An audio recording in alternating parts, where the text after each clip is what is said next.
Last Sunday, NBC News had some fresh reporting, which is that Bob Mueller has enough evidence to bring charges in the Michael Flynn investigation.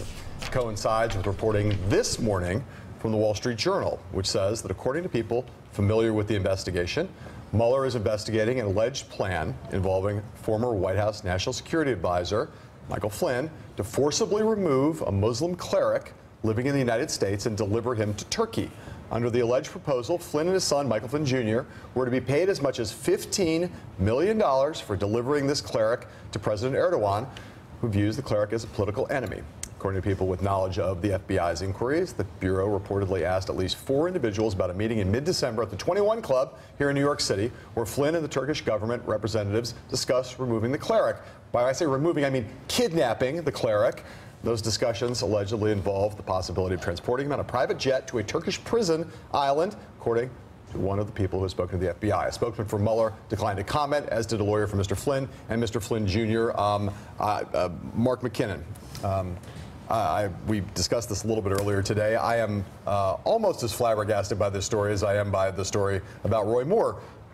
Just to make it as clear as possible, the putative National Security Advisor of the United States of America in the December period, the transition before he was about to become the National Security Advisor, was allegedly plotting to kidnap a Muslim cleric for $15 million and engage in illegal rendition to put this person in a Turkish prison. That is what we are now faced with here. That is what Bob Mueller is investigating. I welcome your thoughts, having sat in the White House and having seen some pretty strange things, but I believe nothing on this order. Well, as we said earlier, could the bar get any lower? This is an astonishing development. This is the sort of thing that you'd read either in fiction or a third world authoritarian government.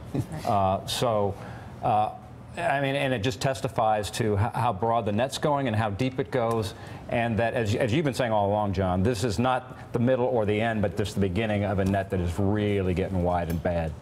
Heidi Przybyla, I want to ask you, this investigation obviously has a lot of legs. Michael Flynn has been at the center of it pretty much from the very beginning. What are you hearing up on Capitol Hill and elsewhere about how people see Mueller's focus on now a number of tracks on the Flynn investigation and what it might mean for Donald Trump? It's just making it harder to not face the facts that you now have 2 people with Paul Manafort and Michael Flynn now who may have been essentially acting as foreign agents while they were on the campaign, and at a time when the president is trying to, or this is the president rather, who came in promising to drain the swamp. This is kind of like the very bottom of what you would expect to find at the Washington swamp.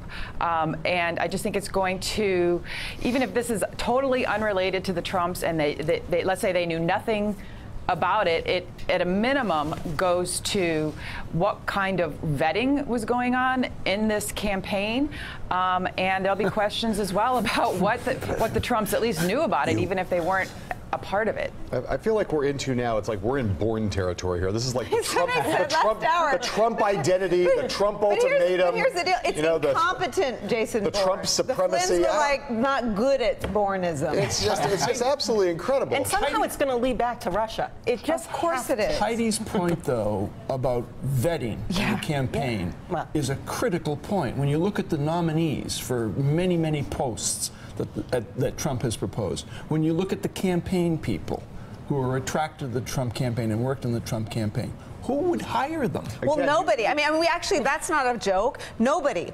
And I think that, you know, Steve Bannon in the interview with Jeremy Peters that we're going to look at later said it was an island of misfit toys. This is how the people on the campaign who were part of the misfits on the island with the other toys describe one another. It bears saying again, Michael Flynn was the person with national security portfolio who spent most of the time on the plane with Donald Trump throughout 2016. That's why he was going to be National Security Advisor. He was maybe going to be VP. He was the guy that Trump loved having around, who he was close to, and while in parallel with that, he's engaged in trying to engineer, apparently, or at least Mueller is investigating the possibility that he was engaged in creating a kidnapping and rendition plot for this Muslim cleric living here in the United States. I find it extraordinary, and of course, let's just now again remember that one of the things that Trump and Jim Comey were talking about before Jim Comey was fired was the notion of Trump saying to Comey, you know, Michael Flynn, he's a good guy. Like, let's not investigate him. Like, couldn't you just let this go? You don't need a Flynn's license good- or a degree Flynn's to a work good on dude. even a conventional campaign, right? So, Exactly. And it's worth pointing out that NBC's investigative unit had a lot of this reporting on Sunday that other folks are catching up to, that Bob Mueller's investigators have had enough information on Mike Flynn and his son to bring charges if and when they are ready. Thanks for checking out MSNBC on YouTube, and make sure you subscribe to stay up to date on the day's biggest stories. And you can click on any of the videos around us to watch more from Morning Joe and MSNBC. Thanks so much for watching.